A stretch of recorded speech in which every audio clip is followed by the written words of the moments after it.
Estou dentro de um dos apartamentos que foram completamente destruídos hoje pelo ataque de um míssil mais cedo aqui em Kiev. Isso é na capital, é dentro de Kiev, é um edifício residencial. Estamos sendo atacado agora, bombardeios, vamos estão bem perto daqui. Precisamos sair daqui agora.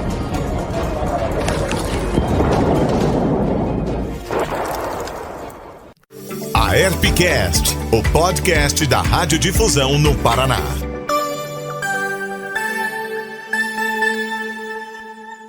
Olá, seja muito bem-vindo, seja muito bem-vinda. Aqui é a Fernanda Nardo e este é o episódio número 10. Só o que a gente está ouvindo agora parece trovão.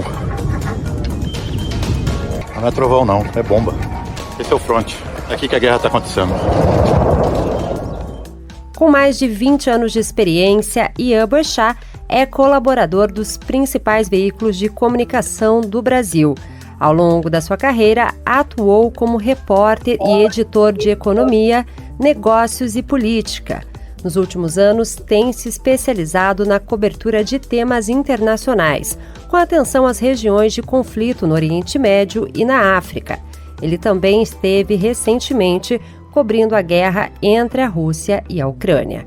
Neste episódio, nós vamos bater um papo com ele, Ian, sobre o importante trabalho da imprensa numa guerra e como é atuar em meio a um conflito. Tudo bem, Ian? Seja bem-vindo. Olá, boa tarde, bom dia, boa noite, né, para todo mundo.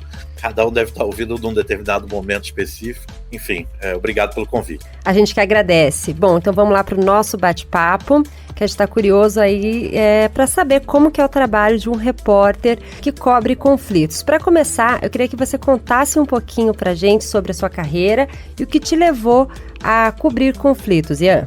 Eu sou jornalista há mais de 20 anos, me formei na Universidade Federal de Santa Catarina, apesar de ser carioca. Estou em São Paulo há mais de 20 anos também. Logo que depois que eu saí da universidade eu vim morar aqui em São Paulo, saí do país algumas vezes, mas estou aqui nesse período todo, né?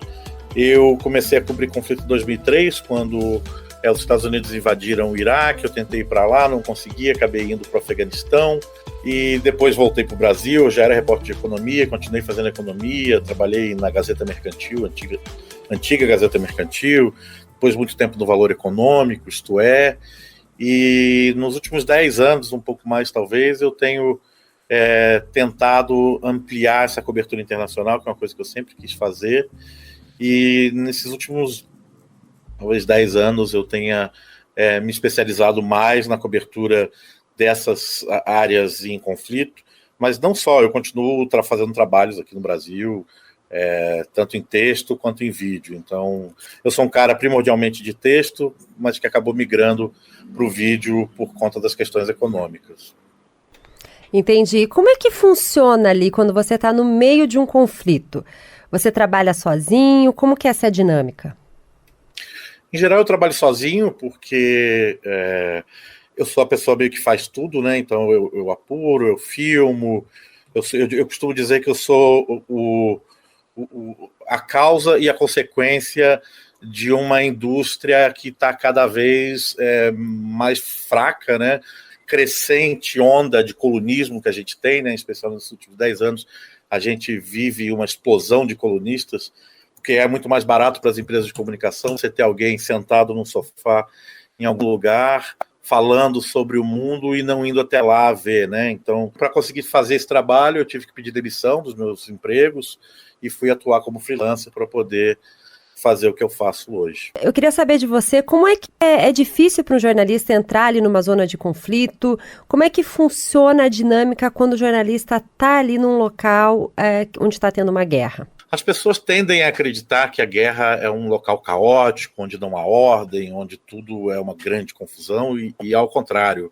Guerra é um lugar de muita ordem, de muita organização, de muito controle, de muita burocracia. Então, um jornalista, aquela imagem que a gente tem de um jornalista romântico que vai para a zona de confronto, enfrentar todos os perigos sozinhos, ela é meio romantizada. A gente tem que entender que jornalista é visto por qualquer força como um instrumento de propaganda. Então, a gente vai até onde as pessoas querem que a gente vá, né? A gente vê o que essas forças querem que a gente veja, né? Então, e toda a dinâmica do discurso de uma guerra é um discurso muito maniqueísta, sempre entre o bem e o mal. Então, a gente sempre vê as guerras como discussões entre o bem e o mal, né? E a depender do lado, claro, um é bem e o outro é mal. Então, a gente está vendo isso nessa guerra da Ucrânia, muito claramente, né? Pelo ponto de vista da imprensa ocidental, tem um vilão e tem um herói. Só que quando você chega lá, as coisas são um pouco diferentes, né? Mas, enfim, o que acontece é que há um controle muito grande quando você está em campo, você precisa de autorizações, credenciais, você precisa de um monte de coisa para conseguir trabalhar. Então, não é tão diferente assim de uma outra cobertura um pouco mais tensa, né? Em que há um risco iminente, há um risco intrínseco à cobertura, que é uma situação de guerra, né? Mas eu gosto de repetir sempre que o jornalista que vai cobrir guerra quase nunca é um suicida. Ele é um cara que quer fazer o seu trabalho de forma profissional e não quer morrer, não quer se machucar. Mortes e ferimentos são acidentes de percurso, não é o que está programado, eu acho. Ninguém quer. Com certeza, mas assim, explica pra gente, pra quem tem vontade aí, curiosidade sobre a profissão, como é que funciona? Os jornalistas ficam todos juntos? Quando tá bombardeando uma cidade, vocês vão para outra e assim vai liberando? Como que é essa dinâmica? Depende muito da qualidade do acesso que você tem e do nível de segurança que você tem, né? Então, por exemplo, agora tem muitos jornalistas em Kiev, porque Kiev está tranquila nesse momento, está sem ataques, então tem muita gente lá fazendo matérias sobre, digamos assim, o rescaldo da guerra, né? As consequências depois da guerra. É provável que um grupo de jornalistas vá se mover agora em direção ao leste, porque tem muita gente, a expectativa é de que a guerra agora se dê mais ao leste. Em geral, você encontra muitos jornalistas, as pessoas não trabalham juntas, elas trabalham separadas, de forma independente, mas às vezes os fatos em que se tem acesso são poucos, então as pessoas vão todas para o mesmo lugar. Às vezes o governo também organiza uma press tour para uma área que ninguém tem acesso, só tem acesso junto com essa press tour, então você acaba indo nessa press tour. Ou então tem uma área de fronte que tem um bom acesso, ou seja, eles permitem que você chegue perto de onde as batalhas estão acontecendo, então você vai encontrar muitos jornalistas ali, né? E todo mundo se comunica, todo mundo troca ideia, todo mundo se pergunta onde é que está dando para trabalhar, onde é bom para trabalhar, onde não é. Então tem apesar de ser um ambiente muito duro, em que muita competitividade, onde no final as pessoas estão pensando muito em si, há também uma camaradagem e uma ajuda entre os colegas, né? Bom, Ian, por mais que seja um espaço controlado, é fato que você, cobrindo uma guerra, está mais vulnerável, está num local mais vulnerável. Tem que ter um trabalho psicológico por trás. Como é isso para você? Eu acho que para você conseguir fazer isso de uma forma aceitável, você precisa aceitar a ideia de que as coisas podem dar errado. E as coisas dão errado às vezes, as pessoas morrem, as pessoas ficam feridas. Mas eu acho que você tem que ter muito claro com você de que você está ali porque você quer, em primeiro lugar, né? É uma opção sua. E passar por uma situação como essa não é o ideal, ninguém quer passar, mas faz parte, né? Então você tem que aceitar a ideia de que as coisas dão errado e ter tranquilidade em aceitar isso, né? De que as coisas podem dar errado. E ter tranquilidade para passar por aquele momento ali, ter calma, tentar encontrar a melhor maneira de sair daquela situação. Todo mundo tem treinamento, enfim, acho que manter a tranquilidade nessa hora é a maneira mais eficaz. E quem não consegue manter a tranquilidade desses momentos realmente volta para esse tipo de cobertura, né? Mas não é uma competição de quem tem mais coragem ou não, acho que não é sobre isso. Para algumas pessoas não conseguem lidar muito bem com essa ideia de finitude, outras pessoas conseguem lidar melhor, enfim. Mas não sei se isso é um predicado de alguém, é só talvez algumas características pessoais, enfim. Entender os seus limites também, né? Que você... Conhecer os seus limites, exatamente. Saber até onde dá para ir, até onde você aguenta ir, até onde você quer se colocar em risco. Eu mesmo sou um cara que evito me colocar em risco quase sempre. Não acho que vale me colocar numa situação que eu acho que é muito arriscada. E E quando acontece esses momentos, eu dou passo para trás e não vou simplesmente, né? Bom, Ian, você citou anteriormente que a guerra ela acaba sendo uma disputa entre o bem e o mal, uma cobertura num local controlado. De certa forma, a censura também é uma batalha aí para o correspondente de guerra? Tudo é muito controlado, tem muita censura, tem muita paranoia, tem muito controle, né? E tem muita gente que confunde jornalismo com ativismo, né? Acha que você precisa ter um lado nessa história, que é algo que eu sou absolutamente contrário. Eu acho que jornalista não é ativista, por mais que você tenha visões pessoais sobre um determinado assunto, você precisa botar essas visões mais longe possível na hora de retratar as coisas, né? Então tem bastante censura e tem toda essa narrativa, né? Então é preciso ter bastante cautela, bastante calma, para poder fugir um pouco dela. E a melhor maneira, eu acho, é conhecer a história, estudar as raízes desses conflitos, o que leva a isso, o que está por trás, por baixo dessa espuma, dessa comunicação no momento de guerra, né? Que é muito ativa, muito forte e muito emocional também. Diante dessa névoa aí de informações que a gente tem, a censura, a gente tem também as notícias que se espalham aí de uma velocidade gigantesca, que muitas vezes não são verdadeiras, né? Você sente que você consegue encontrar um equilíbrio nesse ponto, estando lá, diante de todo esse cenário, diante de todo esse jogo de interesses, essa censura, e fazer uma cobertura equilibrada? Eu tenho uma estratégia, em geral, que é evitar falar com quem tem poder nessas situações. Então, eu evito entrevistar quem tem poder, evito entrevistar gente que tem uma narrativa muito bem construída, e o meu foco são sempre nas pessoas. Nas minhas matérias, eu tento contar histórias das pessoas que estão vivendo os impactos da guerra, né? Então, eu não tenho muito interesse em falar com o presidente do país, ou falar com o general, ou falar com... sei lá, não é esse meu foco. Acho que tem colegas que fazem isso de forma brilhante, mas não é o meu interesse. Eu há muito tempo não tenho interesse em falar com quem tem poder. Eu acho que isso tem marcado o meu trabalho ao longo dos últimos anos, e eu tenho tentado evitar falar ao máximo com quem tem poder, e tentado dar voz às pessoas que são pessoas normais, que podem contar as suas histórias e podem contar o que elas passam, e também relatar o que eu vejo de fato, né? Eu tô lá e eu tento passar tudo que eu vejo, tudo que está ali, tudo que está, né, diante dos meus olhos. Então, essa tem sido a minha estratégia para poder fugir um pouco, principalmente em situações de muita polarização, fugir um pouco dessas armadilhas, né? Então, sei lá, eu tento escapar por aí, entendeu? Esse tem sido a minha estratégia nesses últimos anos. Perfeito, Ian. Bom, conforme a gente está conversando, a imprensa ela é fundamental tanto para a população que está no local do conflito, para quem está fora. Na sua opinião, o que a imprensa não pode fazer quando se trata de cobrir uma guerra? A imprensa não pode olhar tudo com uma visão maniqueísta como olha, né? Eleger um herói ou eleger um vilão, porque o maniqueísmo ele é muito bom para poder organizar as complexidades, né? Ele facilita tudo, porque você coloca as coisas muito simples, né? Tem uma pessoa boa e uma pessoa ruim, e o mal e o bem estão combatendo, né? Isso é de uma simplificação brutal para um mundo muito complexo. Então, eu acho que a imprensa comete esse erro de forma muito recorrente, né? De criar essas narrativas maniqueístas, essas visões de mundo maniqueístas, polarizadas, em que sempre tem esse bem e esse mal, né? Um combate eterno é uma coisa muito de viés religioso mesmo, né? Cristão, de achar que tem o bem e o mal e eles vão ter um eterno combate.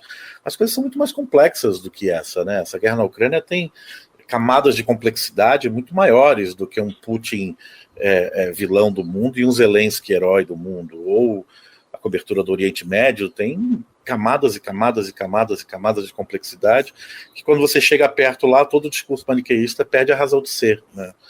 Então eu acho que nós jornalistas deveríamos ser aqueles que somos as pessoas que vão destruir o senso comum, né? Que vão tentar lutar para destruir o senso comum, mas na verdade, por conta do enfraquecimento da imprensa, por conta de as empresas estarem tentando buscar sempre maior rentabilidade, contratando cada vez menos gente, pagando cada vez pior, há um incentivo nessa direção, né? Há um incentivo de manter o status quo, de manter o lugar comum, porque é mais fácil, né? Você consegue espetacularizar a notícia de forma muito mais simples, né? E muito mais palatável, sem fato, mas nem sempre ela reflete o que é a realidade.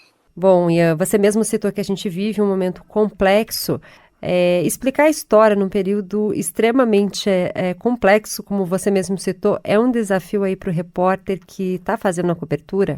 Eu tento contextualizar, essa é uma arma que eu uso muito, que é contextualizar o que está acontecendo agora, explicar que esse conflito de agora não é um conflito que nasce do nada, que um dia um cara acorda e fala, eu vou invadir a Ucrânia e vou matar um monte de gente.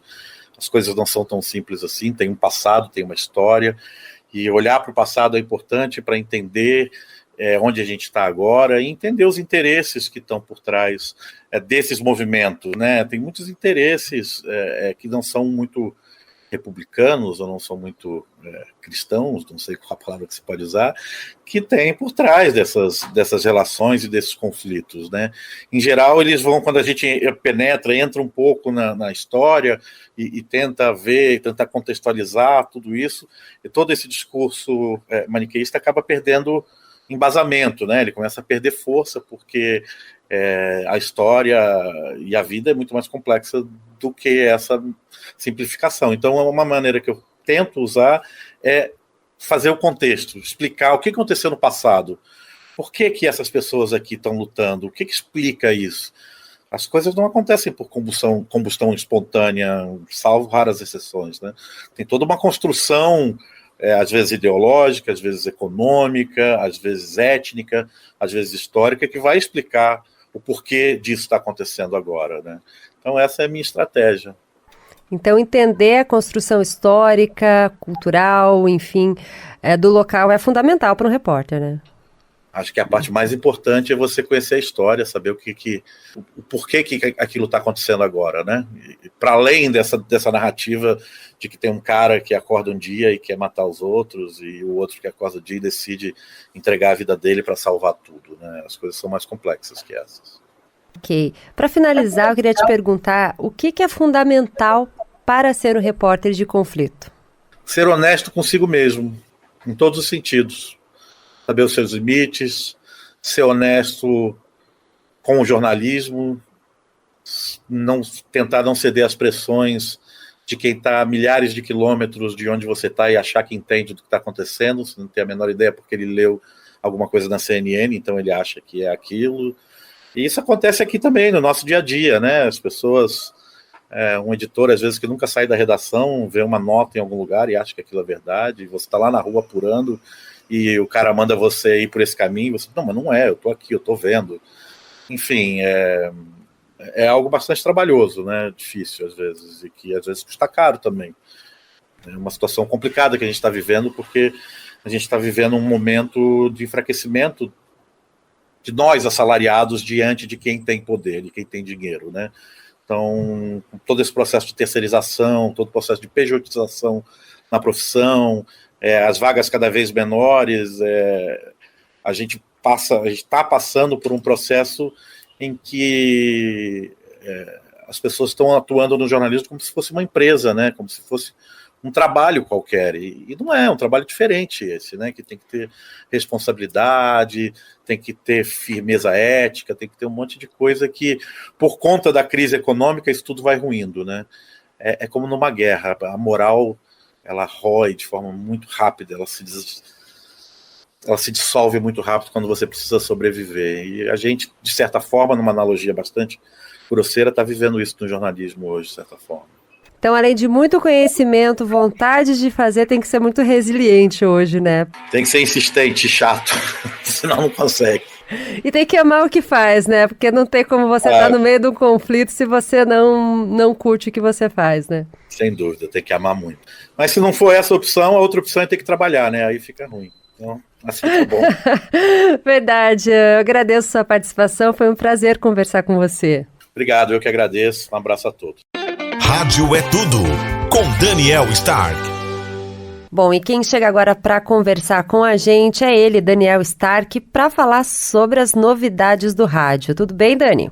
Tudo bem, Fernanda? E tudo bem com os ouvintes? Vamos falar de rádio aí. Vamos começar falando aí sobre os especialistas que estão de olho nas ações de rádio nos Estados Unidos. Conta isso pra gente, Dani. Pois é, foi uma recomendação de um analista, né, ligado à Bolsa de Valores dos Estados Unidos. Então ele fez recomendação, digamos, é a fala de Wall Street sobre o rádio, né? E lá os 3 maiores grupos de comunicação de rádio dos Estados Unidos contam com ações na Bolsa Americana.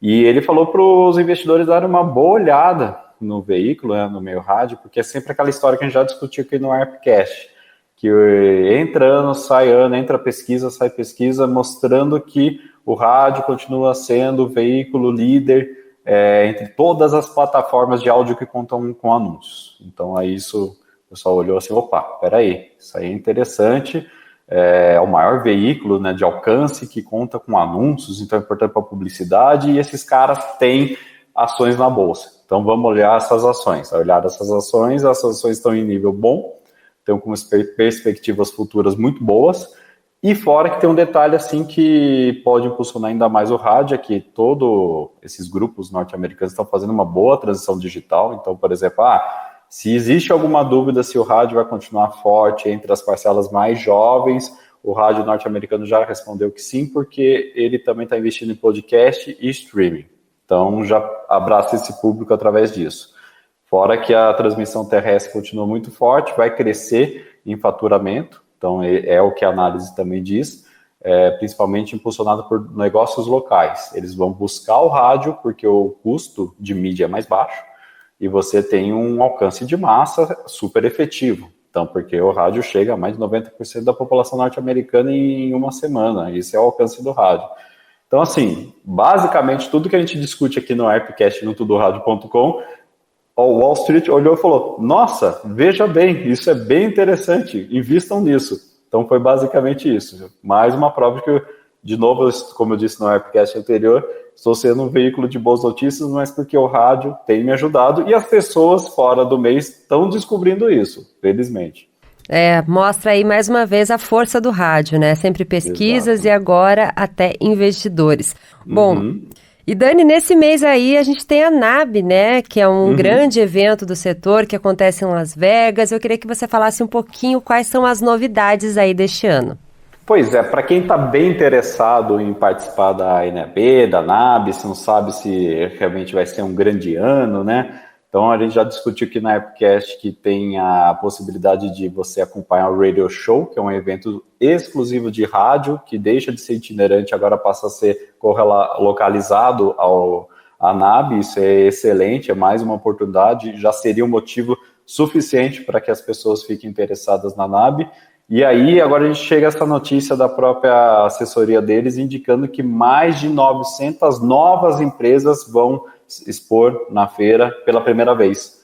Então significa que se tinha alguma dúvida que essa retomada do presencial seria tímida, não vai ser. Com 900 novas empresas expondo pela primeira vez, várias delegações confirmadas, as próprias associações aqui como a ERP já estão com todo o planejamento voltado à NAB.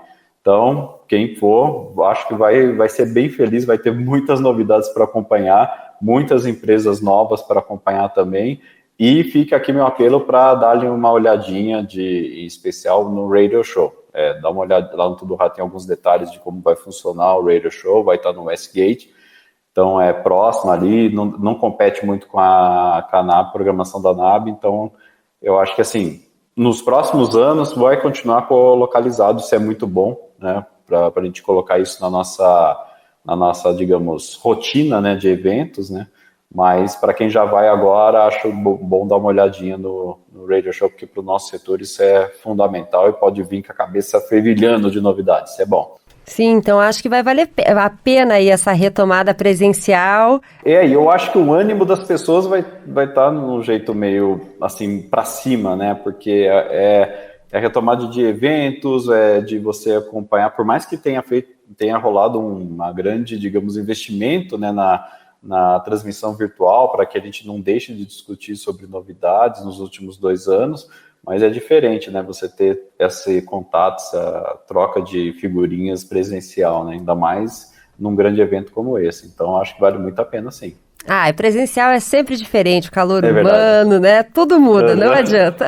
Exatamente. O digital veio de uma maneira importante para ficar. Eu acho que ele vai ser um complemento, como a gente fala em rádio, né? O streaming é complemento importante e tal, mas com certeza o presencial tem que acontecer. Certo, Dani. Para finalizar, a gente tem aí mudanças no DAIO, desde o Paraná até em outros locais. Como é que está essa movimentação, Dani? O Tudo Rádio tem o costume de fazer os registros, né, do que está, não só de matérias, mas também através do nosso mapa da atualização e dos DAIOs, mostrar o que está mudando pelo Brasil afora. E esse comecinho de mês de abril foi particularmente meio especial, porque tivemos umas mudanças bem interessantes, como, por exemplo, a entrada da Massa FM em Salvador, estreia da rede lá, migrante em FM estendido de marca grande, como a Rádio Bandeirantes em Ribeirão Preto. E particularmente em Curitiba, né, ocorreu o retorno da Rádio Mix FM, através de uma iniciativa de 2 grupos do interior do Paraná, que também se uniram com o da capital para implantar a rádio, e mostra o investimento do setor em novos projetos e nos nossos mercados, entendendo quais são as oportunidades, né, de público, de questão comercial também, para operar, e tornando nosso DAIO cada vez mais atrativo. Há anos que eu falo que quanto mais diversificado de formatos o rádio for, principalmente nos grandes centros, mais possibilidade de trazer ouvintes para ele. Então tem alguns ouvintes que ficam um pouco de fora, porque de repente tem um formato de rádio que ele gostaria, mas não tem disponível no DAIO para ele. Então toda essa movimentação que tem acontecido, principalmente aqui em Curitiba, porque nos últimos 6 meses a gente teve muitas novidades. Tem entrada da Alfa, teve da Jovem Pan News, teve também Migrante entrando. Então a tendência é que, como o rádio tem respondido bem, feito bons projetos no ar, a tendência é do alcance do rádio aumentar. A gente passa a cobrir mais gente.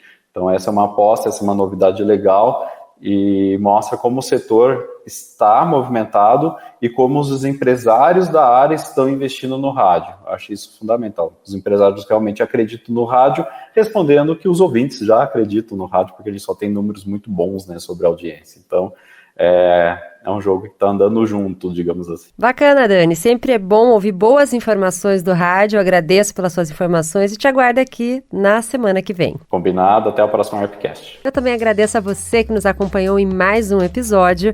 A cada semana tem programa novo aqui no Spotify para você, profissional do rádio e da televisão. A intenção é sempre trazer novidades, dicas e profissionais para compartilhar conhecimento e experiência. Se tem algum tema que você quer saber mais, manda sugestão que a gente aprende juntos aqui no ARPcast. Até mais! Você ouviu a ARPcast, uma produção da ARP, Associação das Emissoras de Radiodifusão do Paraná.